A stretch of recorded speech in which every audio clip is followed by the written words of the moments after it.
시간이 됐으므로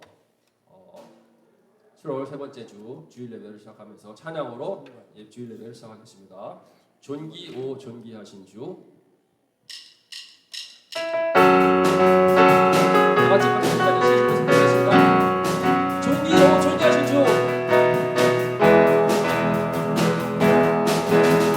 존귀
주의 영광 이곳에 가득해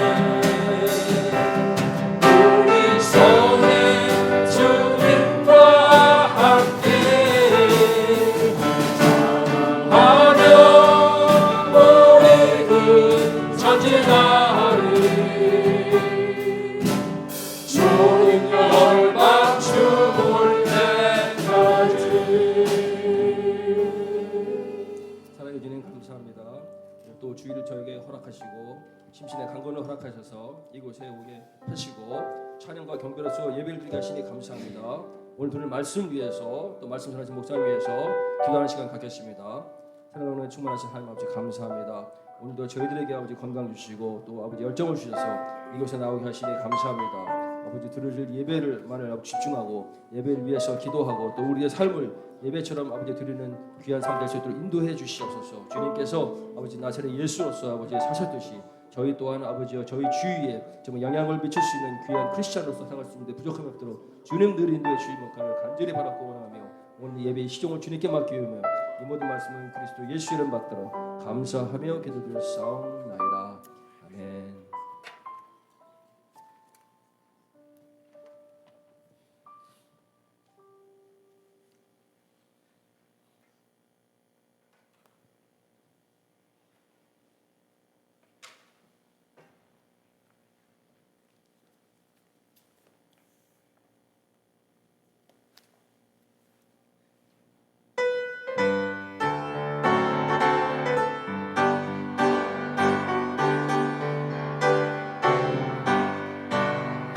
주의 음성을 내가 들으니 사랑한단 말이세.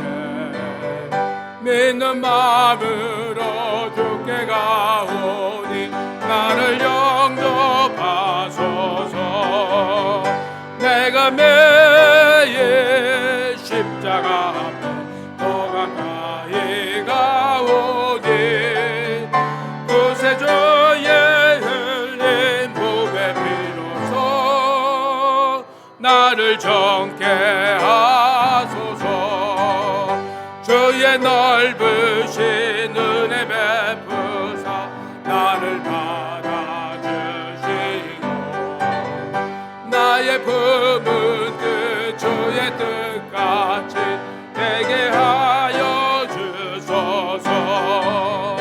내가 매일 십자가 앞에 더 가까이 가오니 구세주의 흘린 몸의 피로써 나를 정케 하소서. 주의 보좌로 나아갈 때에 어찌하니 기쁠까. 주의 얼굴을 항상 배우니 더욱 친근합니다. 내가 매일 십자가 앞에 더 가까이 가오니 구세주의 흘린 몸의 피로써 나를 정케 하소서. 우리 구주의 넓은 사랑을 증량할 자 없으며 주가 주시는 참된 기쁨도 헤아릴 수 없도다.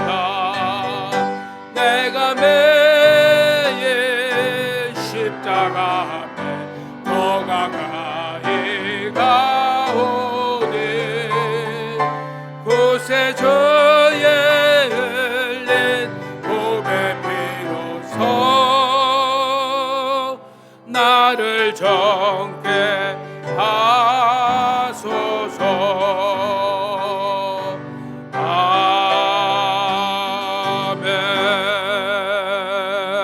아멘.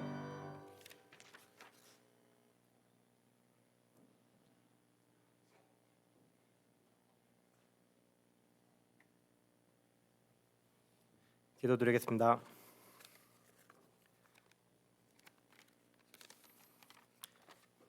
사랑과 은혜가 풍성하신 하나님, 한 주간 저희들을 보호하시고 저희들의 앞길을 인도하시는 하나님, 하나님을 찬양하며 예배의 자리로 인도하여 주셔서 감사합니다. 한 주간 말씀 가운데 살아가게 하옵시고 저희들로 하여금 하나님의 사랑을 알게 하게 하여 주심을 감사드립니다. 부족한 가운데 하나님의 말씀을 헤아리지 못하고 살아가는 순간도 있었음을 고백합니다.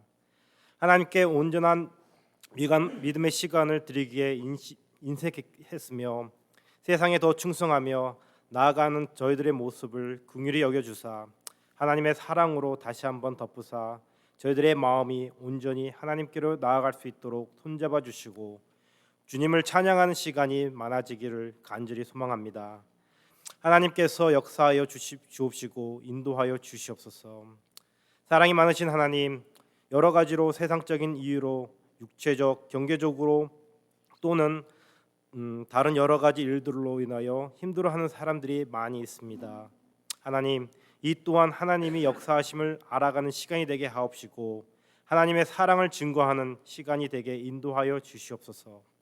하나님, 저희들 모두 예배를 사모하게 하옵시고 믿음으로 담대히 나아가게 하시어 모든 일을 행할 때 사람의 생각이 아닌 하나님의 생각으로 행하게 인도하여 주시옵소서.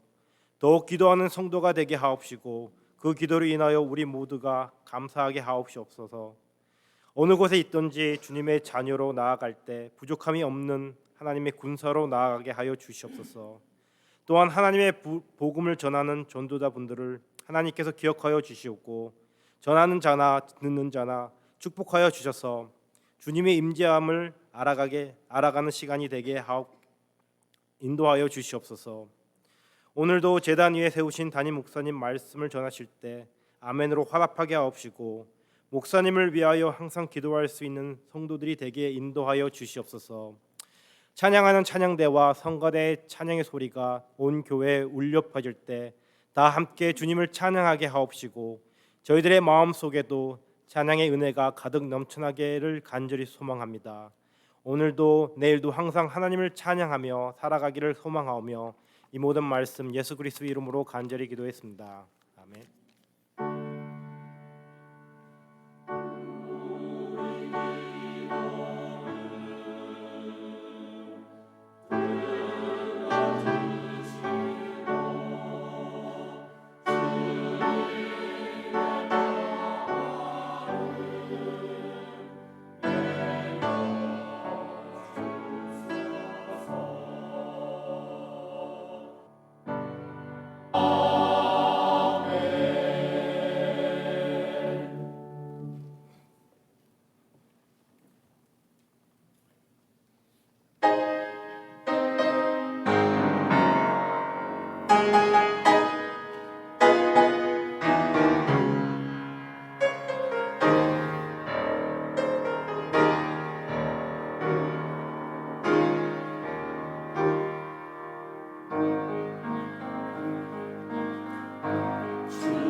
네, 안녕하세요. 우리 옆에 계신 분들, 앞에 계신 분 보시면서 주님의 이름으로 사랑합니다. 반갑습니다. 한번 인사해 보실까요?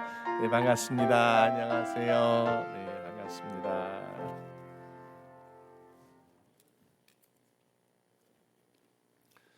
날씨가 많이 더우시죠?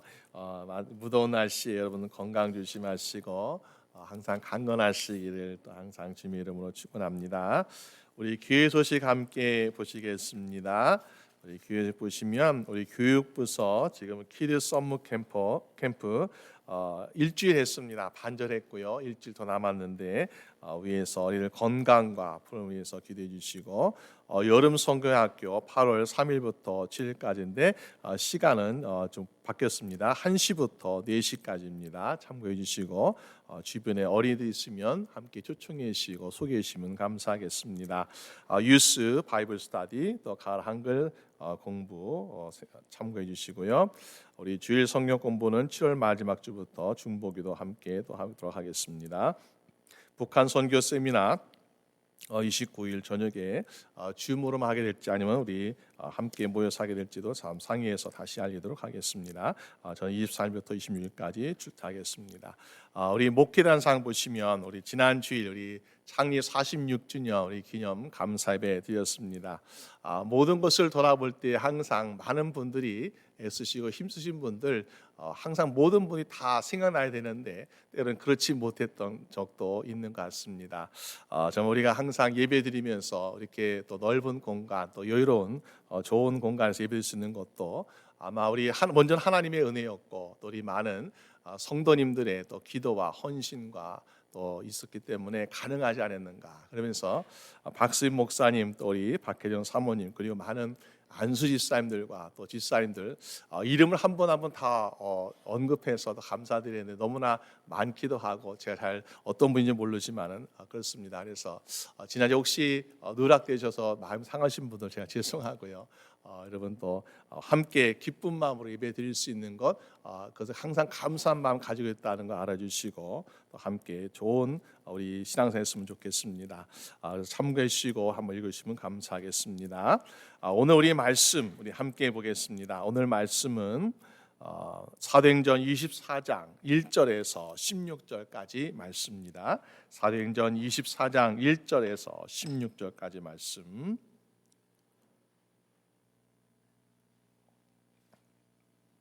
우리 한 절씩 교독하며 읽도록 하겠습니다. 닷새의 대상 아나니아가 어떤 장로들과 한 변사 더들로 함께 내려와서 총독 앞에서 바울을 고소하니라.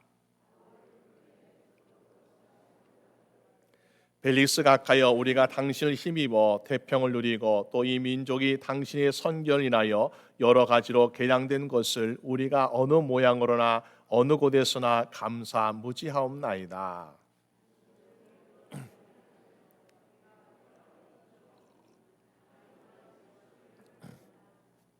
우리가 보니 이 사람은 연병이라 천하에 퍼진 유대인들을 다 소욕케 하는 자요 나사렛 이단의 괴수라. 당신이 친히 그를 신문하시면 유대인들도 이에 참가하여 이 말이 옳다 주장하니라.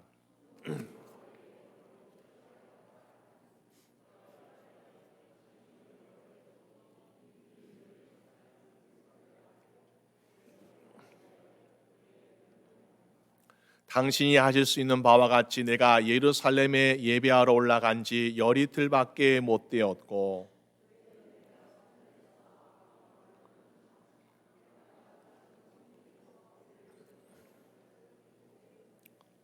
이제 나를 송사하는 모든 일에 대하여 저희가 능히 당신 앞에 내세울 것이 없나이다.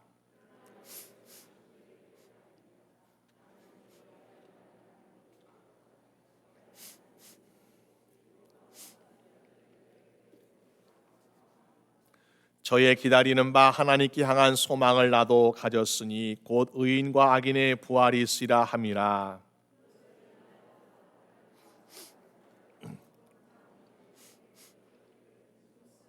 아멘. 네, 감사합니다. 우리 함께 읽은 사도행전 24장 1절에서 16절 말씀 가지고 가짜가 진짜 같은 세상에서라는 제목으로 함께 말씀을 나누고자 합니다. 여러분 잘 아시는 찰리 채플린이라는 그러한 코미디언이 있습니다.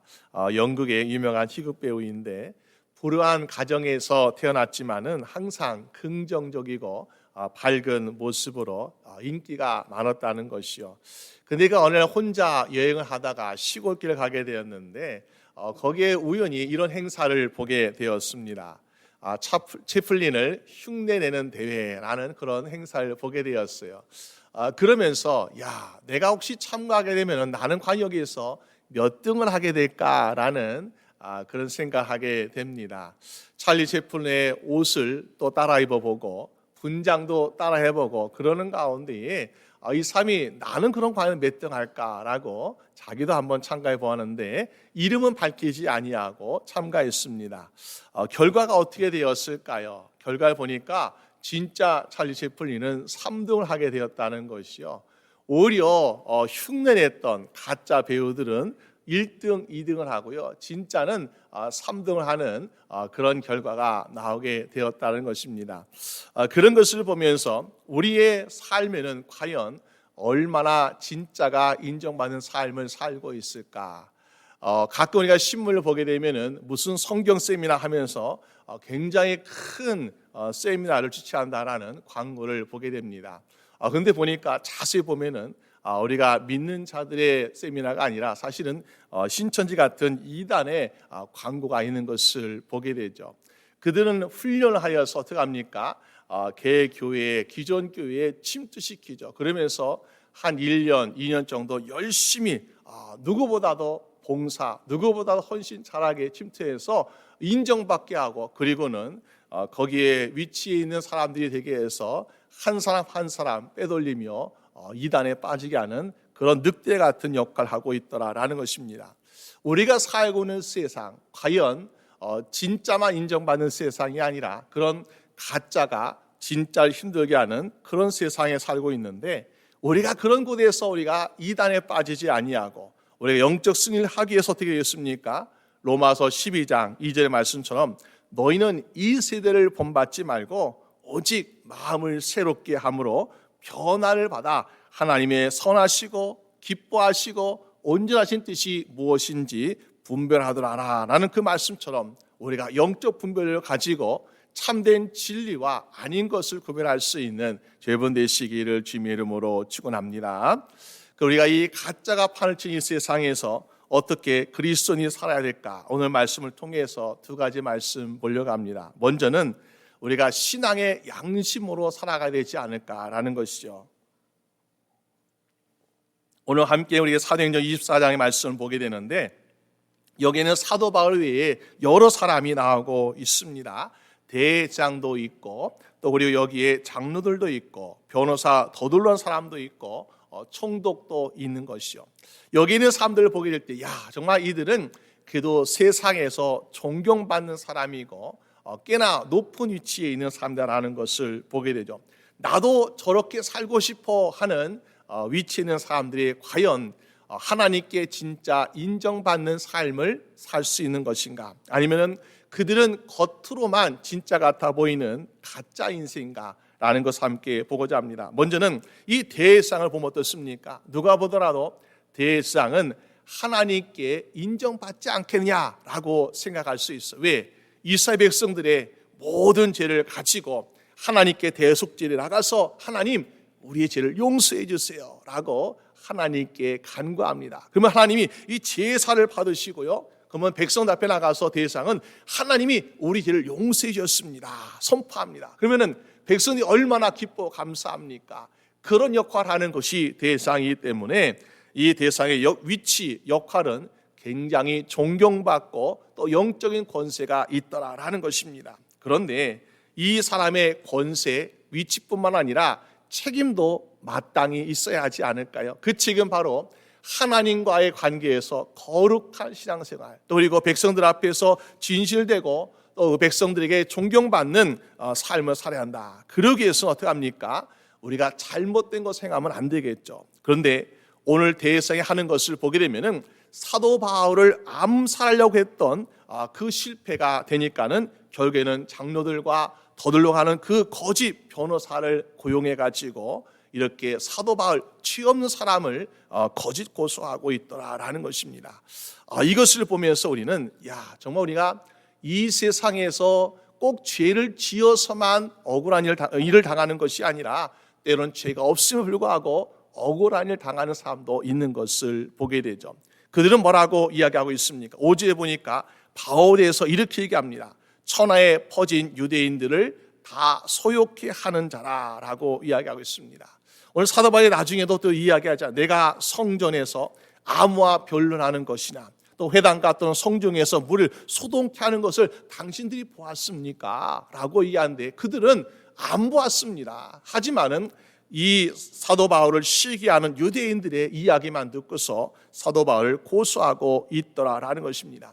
내가 했던 말이나 내가 했던 행동에 대해서 다른 사람이 잘못했습니다라고 이야기한다면 또 고소한다면은 사실 우리는 거기에 대해서 변론하기가 좀 쉽겠죠. 하지만은 그 사람은 듣지도 아니하고 보지도 아니하고 그렇게 고소했을 때에 사도 바울의 입장에서는 얼마나 억울하겠습니까? 그런데 우리가 이것을 볼 때에 대제사장이라는 사람을 보게 되면은 직분은 대제사장이지만은 그러나 하나님께 과연 인정받을 수 있는 사람인가? 그렇지 않더라는 것이요.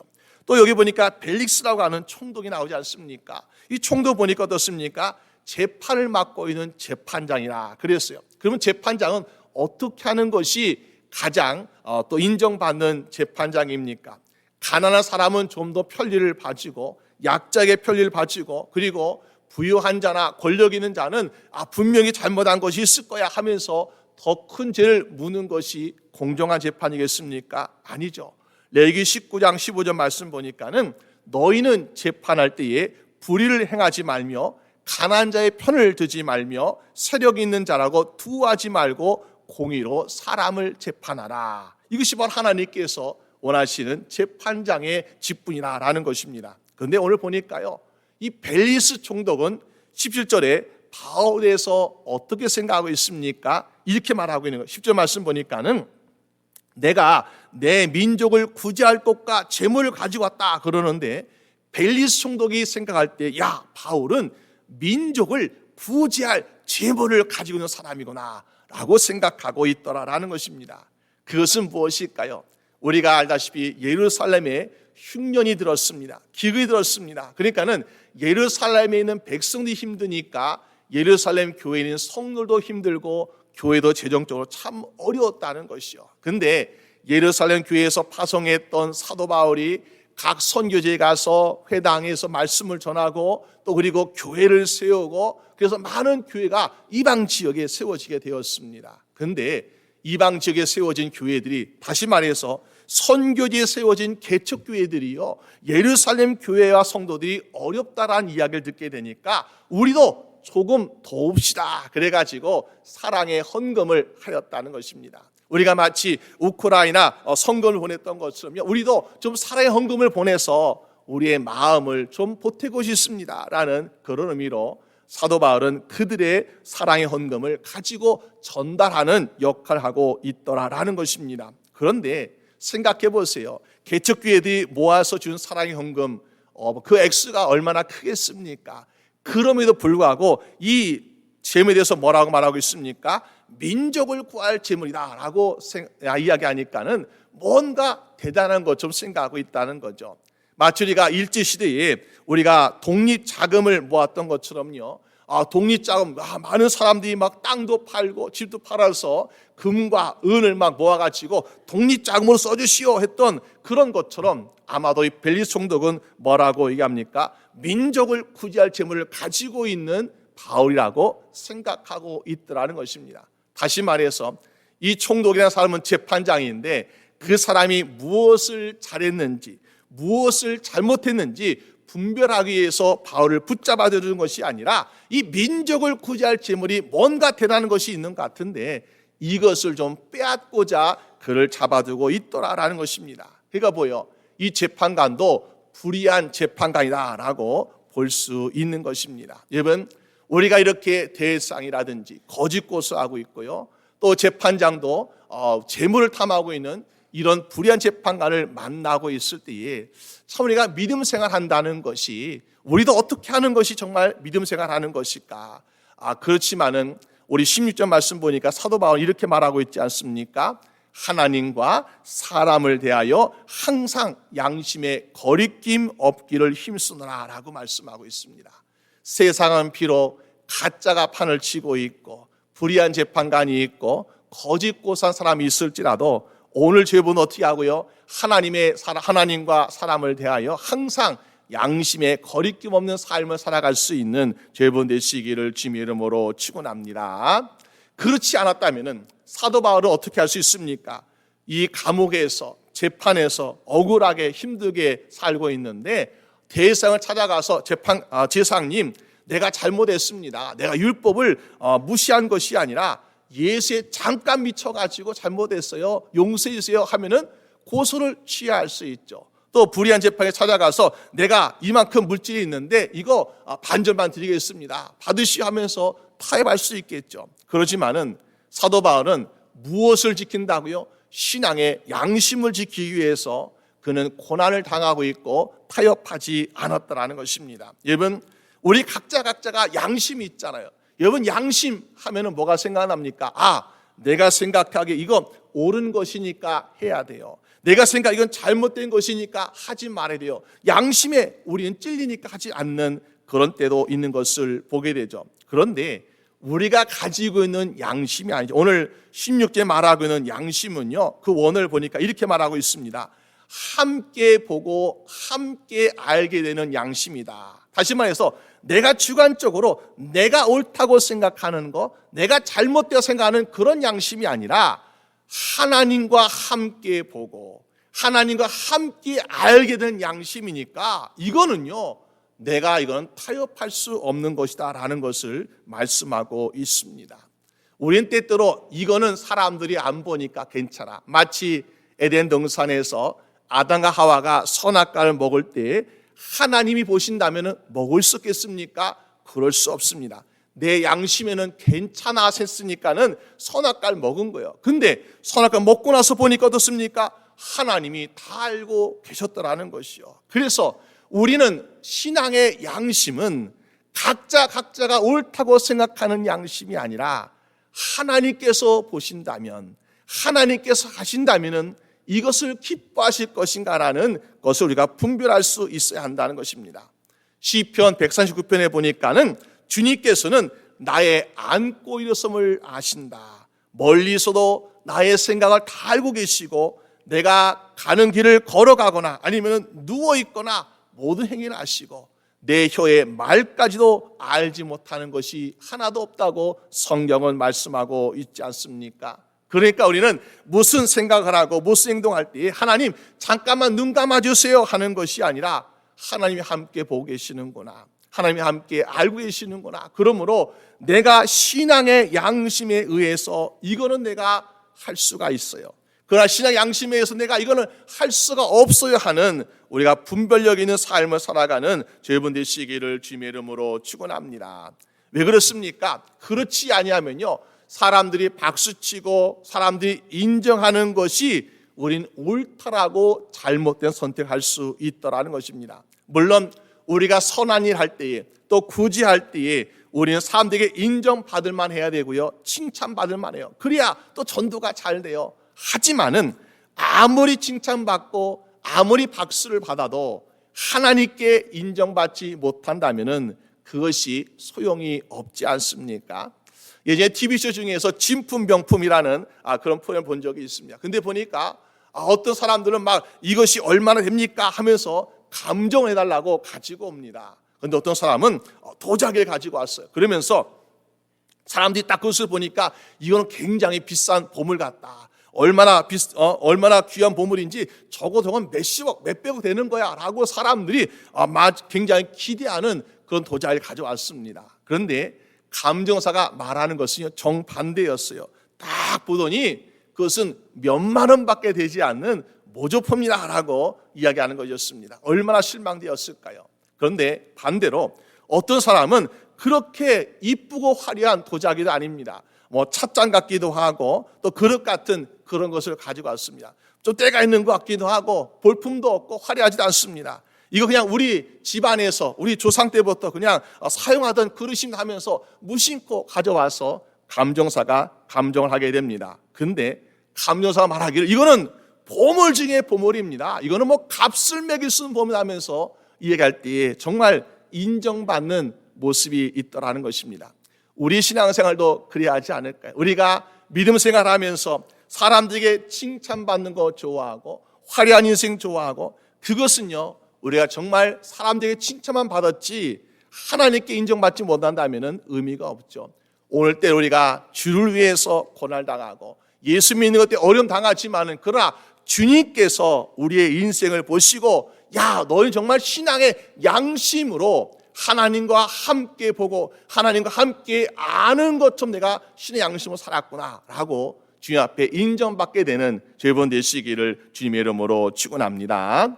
그럴 때 우리는 이 가짜 같은 세상에서 인정받는 삶을 살게 되는 거죠. 두 번째로 우리가 어떻게 하면 살 수 있을까요? 진짜가 인정받는 때를 믿고 기다릴 수 있는 저여러분 되시기를 바랍니다. 예전에 욥기서를 읽다가 욥기서를 보면 어떻습니까?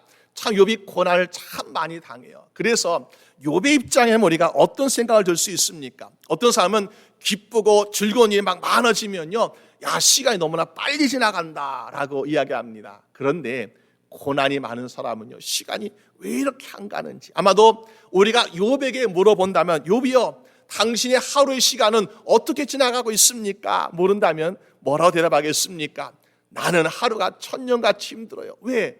자기는 고난을 왜 당하는지 이유를 몰라요. 물론 우리가 욥기서를 보다 보면은 사단이 와서 욥을 시험하는 그런 스토리를 알고 있지만은 고난 당하고 있는 욥은 왜 고난이 찾아왔는지 이유도 모릅니다. 그리고 이 고난이 하나로 끝나는 것이 아니라 계속해서 더 힘든 고난이 찾아오니까 정말 이 욥의 인생은요, 하루가 천년 같은 힘든 시간을 보내고 있지 않습니까? 우리가 그런 모습 보면서 때는 우리가 이 인생을 살다가 이런 때가 있지 않습니까? 마치 악몽을 꾸게 되면요, 너무나 무섭고 너무나 두려울 때가 있어요. 그럴 때에 이 악몽에 깊이 빠지는 사람은 야, 너무나 두렵다, 무섭다 하면서 이것을 헤어나지 못하고 꿈에 깼어도 계속해서 두려움에 걱정에 살고 있는 사람들이 있는 것을 보게 됩니다. 그런데 악몽을 꿀지라도 우리가 하나님을 의지하는 사람은 어떻습니까? 내가 지금 이 악몽 속에서 무엇에 시달리고 있고 힘들고 있지만은 그러나 하나님은 나를 깨워주실 것이고 하면 그리고 나에게 새 아침과 밝은 아침을 주실 것이기 때문에 내가 이 악몽이 두렵지 않아 하면서 꿈에서 깨자마자 우리는 밝은 아침 우리가 맞이할 수 있는 것을 보게 됩니다. 여러분, 오늘 여러분도 우리가 때로는 힘든 시간들을 만날 때에 악몽을 꾸게 될 때에 두려워하지 말고 걱정하지 말고 하나님이 깨우실 것을 믿고 하나님이 도우실 것을 믿고 담대하게 살아가는 여러분 되시기를 주님의 이름으로 축원합니다. 그러니까 욥은 어떡합니까? 불평하지 않아요. 원망하지 않아요.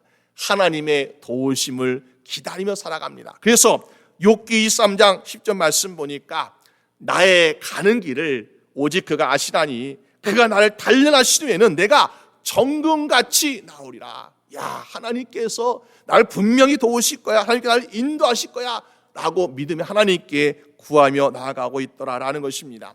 여러분, 욥의 고난이 하루 이틀에 끝나는 고난이었을까요? 한 달, 두 달 끝나는 고난이었을까요? 우리는 욥의 고난이 몇 년에 걸렸을지 상상하지 못합니다. 그 힘든 시간을 보내고 있는데 이런 기도 드린다고 해서 금방 그의 인생이 바뀌는 거 아니잖아요. 그럼에도 불구하고 욥은 그 마음으로 하나님께 기도 드렸더니 어떻게 되었습니까? 욥기 42장 10절 말씀 보니까 여호와께서 욥의 곤경을 돌이키시고 욥에게 그전 소유보다 갑절이나 주신지라라고 말씀하고 있더라라는 것입니다. 무엇 때문에? 하나님을 신실하게 의지하고 믿고 기다렸던 그 욥에게는 하나님이 반드시 좋은 것으로 응답해 주시라라는 것입니다. 오늘 우리도 그래야 하지 않을까? 우리가 인생에서 정말 사도바울같이 억울한 일을 당하기도 하고 힘들 때가 있지만은 하나님께서 나를 단련하시기에는 하나님께서 나를 정금같이 만드실 거야 라는 믿음으로 하나님 의지하는 여러분 되시기를 주님의 이름으로 축원합니다. 오늘 사도바울은 자기를 고소한 사람들로부터요 전염병 환자 취급당하고 있습니다. 나사렛 이단의 괴수라고 그들은 말하고 있습니다. 거기에는 고소했던 대장도 있고 또 거기에는 장로들도 있고 변호사 더둘러도 있고 총독도 거짓 재판장도 있습니다. 그들로부터 아무런 도움 얻지 못하고 사도 바울은 힘든 싸움을 하고 있는데 그렇지만 어떻습니까? 모두가 가짜. 이 재판장에 있는 사람들 보니까는 다 가짜. 그런데 이들 보니까 참으로 실망되고 낙담되지 않습니까? 그런데 우리가 실망하지 않는 이유, 우리가 낙담하지 않는 이유 무엇입니까? 15절 말씀에 이렇게 말씀하고 있어요. 바울은 말하기를 저희의 기다리는 바 하나님께 향한 소망을 나도 가졌으니. 여러분, 그들이 가지고 있는 소망은 무엇입니까? 하늘나라에 들어가는 것이겠죠. 또 나의 소망은 무엇입니까? 하늘나라에 들어가는데 보니까는 우리가 영원히 죽지 않은, 또 죽었을지라도 다시 부활하게 되는 부활의 소망을 가지고 있으니까 나는 실망하지 아니하고 나는 낙담하지 않습니다라고 고백하고 있더라라는 것입니다. 부활의 소망이 없는 사람은요, 부자였다가 가난해지면요 죽고 싶어합니다. 얼마 전에 우리가 뉴스를 보면서 어떠한 여학생이 부모가 죽는데 따라가 끌려간 거죠. 수민을 재워서 갔으니까. 그렇게 비참한 죽. 아니, 물질이 있는 것도 좋지만은 없는다고 해서 죽을 일은 아닌데 부자였다가 가난해지니까 죽고 싶어서 죽는 그런 선택하고 있는 삶도 있죠. 높은 위치에 있다가 낮아지니까 창피하고 부끄러워서 사람들 피하고 들어가는 삶도 있고요. 또 건강했다가 질병 때문에 아파서 회복되지 않으면 또 기쁨을 잃어버리고 살 소망을 찾지 못한 삶들도 우린 종종 보게 됩니다. 그러나 우리는 가난해져도, 우리는 낮아져도, 우리는 아파도 항상 기뻐하고 감사할 수 있는 인생을 살아갈 수 있는 것은 바로 우리에게 주신 부활의 소망 때문에, 이 부활의 소망 때문에 우리는 항상 감사하는 삶을 살게 될 줄로 믿습니다. 이 부활의 소망은요, 아무나 주는 것이 아니에요. 하나님의 사랑하는 사람들에게 주시는 것이기 때문에 하나님이 주시는 축복이고 하나님께 주시는 특권인 줄로 믿으시길 바랍니다. 그러므로 우리가 이 부활의 소망을 가지고 살아가는 것이 얼마나 복된 인생이겠습니까? 사도 바울도 지금 억울합니다. 고통스럽습니다. 외롭습니다. 그러나 이 고난의 시간은 어떻게 느껴질까요? 욥처럼 하루가 천년같이 힘들다라고 느껴질까요? 아니죠. 부활의 소망이기 때문에 나에게 허락하신 영원한 시간에 비하면 이거는 점도 찍을 수 없는 지극히 작은 시간이야. 그러니까는 이 안에서 하나님께 나를 악몽 같은 꿈에서 깨우실 것이고, 그리고 나의 새 아침 그 새 기쁨을 주실 것이기 때문에 오히려 감사하며, 그러니까 사도 바울이 어떻습니까? 빌립보 감옥에 갇혔을 때도 거기에서 하나님께 기도드리고 하나님께 감사찬양 부르잖아요. 왜? 이 고난과 이 어려움은 나에게 허락하신 부활의 인생, 영원한 인생에 비하면 점도 찍을 수 없는 인생이기 때문에 이거는 나에게 아무런 해가 되지 않는다라고 느껴서 감사드리고 있더라라는 것입니다. 바로 그런 모습이 우리가 이 가짜가 진짜 같은 세상에 살아가는 믿음의 모습 되어야 되지 않겠습니까? 때로는 악인이 형통하고 또 가짜가 진짜가 진정받는 이 세상이라 할지라도 우리가 그런 믿음으로 살아가다 보면은 반드시 어떤 날이 옵니까? 하나님께서 인정해 주시는 날이 오더라라는 것입니다. 주님이 오신 그날까지는 우리가 때로는 억울하기도 하고 때로 악이 형통하는 것을 보고 야 정말 저렇게 사는 것이 이 세상이 옳은 것인가라고 비탄하기도 하지만은, 그러나 주님이 오신 그날은 어떻게 됩니까?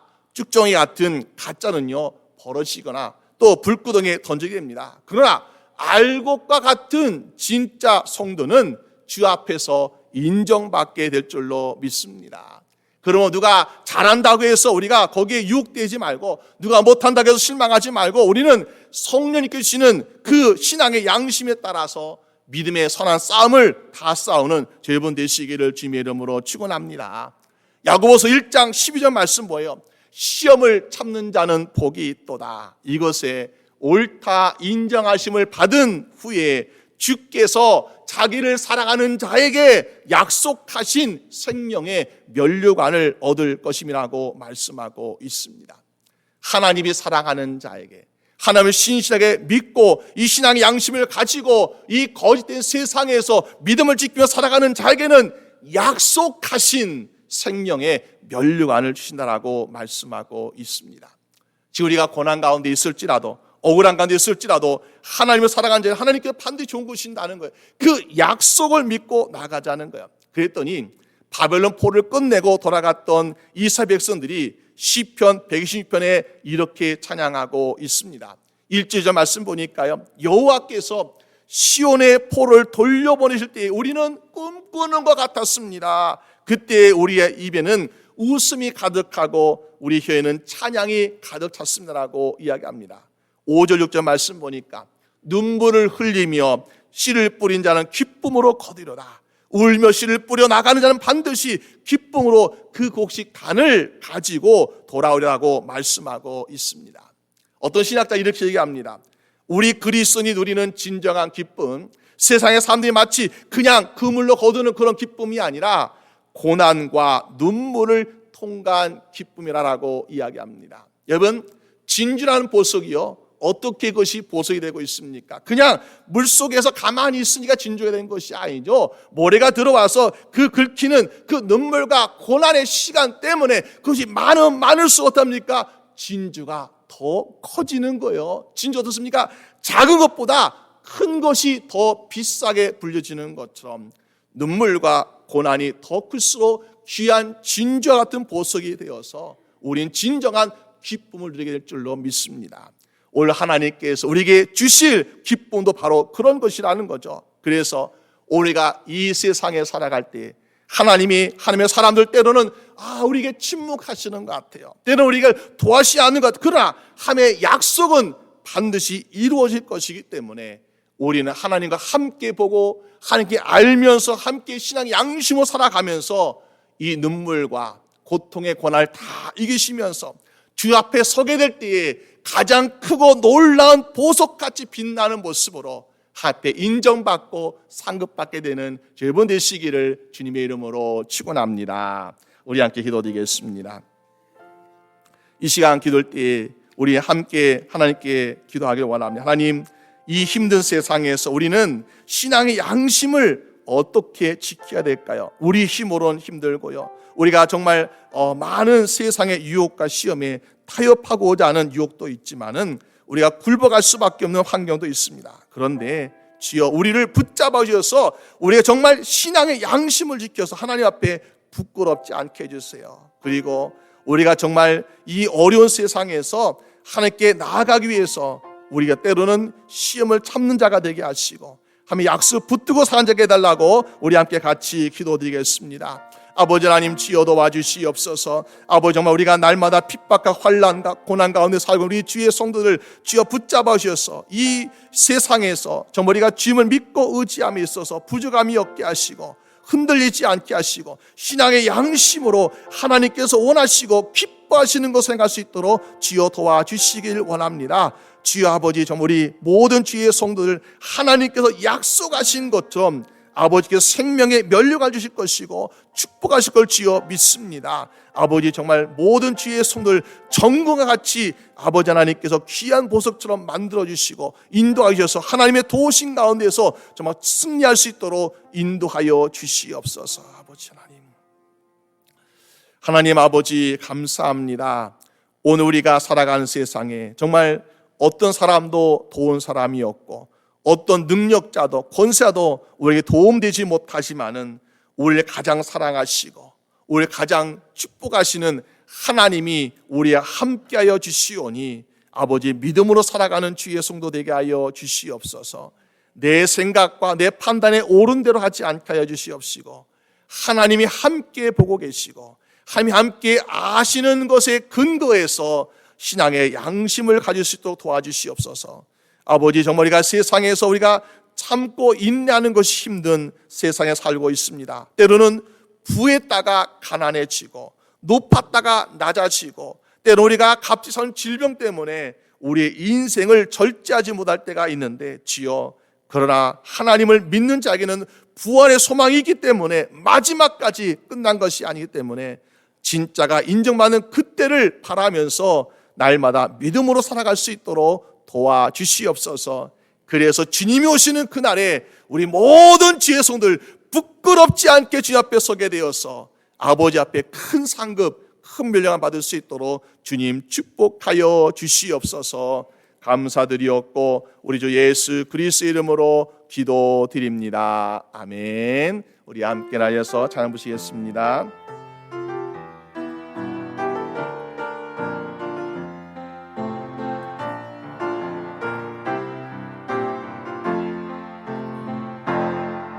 세상 모든 민족이 구원을 얻기까지 쉬지 않으시는 하나님, 주의 심장 가지고 우리 이제 일어나 주 따르게 하소서. 세상 모든 육체가 주의 영광 보도록 우릴 부르시는 하나님, 주의 손과 발 되어 세상을 치유하며 주 섬기게 하소서. 물이 바다 높은 가 같이 여호와의 영광을 인정하는 것이 온 세상 가득하리라. 물이 바다 높음 같이 물이 바다 높음 같이 물이 바다 높음 같이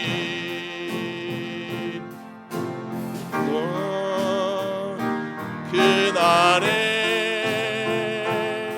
주의 영광 가득한 세상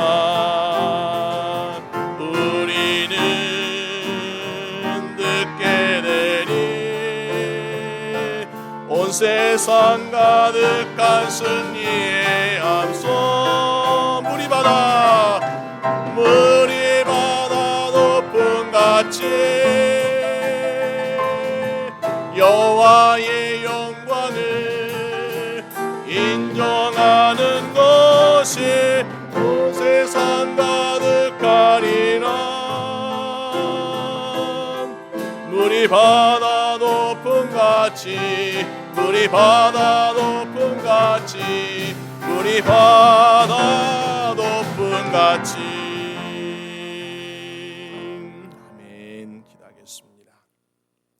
하나님 아버지 감사합니다. 이 시간 아버지 하나님께 우리의 마음과 정성과 물질로 예물 드립니다. 모든 예물 기뻐 받아 주시옵시고 하나님께서 축복에 축복을 더하여 주시옵소서. 우리 사랑하는 모든 주의 성도들 개인과 가정과 또 직장과 사업에 하나님 도와주시옵소서. 세상에 너무나 힘들고 어려운 힘든 시기에 살아가고 있습니다. 주님 저희의 모든 것을 붙잡아 주셔서 물질의 부족함이나 어려움 없게 하여 주시옵시고 주의 능력의 손이 함께 하여 주심으로 넉넉하게 부어주시고 더욱더 나누고 더욱더 베풀며 더 섬길 수 있는 은혜를 허락하여 주시옵소서. 우리가 가지고 있는 질병, 아픔도 주님 살펴주시옵시고 우리의 모든 상처를 주의 능력으로 치유하여 주셔서 살아계신 하나님, 능력 하나님을 증가하며 찬송할 수 있도록 복의 복을 더하여 주시옵소서. 이제는 우리 주 예수 그리스도의 은혜와 아버지 하나님의 사랑하심과 성령님의 도우심이 오늘 함께 예배드린 우리 모든 사랑하는 주의 성도들과 그 가정과 일터와 우리 교회와 선교지휘에 지금부터 영원히 함께 하시기를 간절히 축원하옵나이다. 아멘.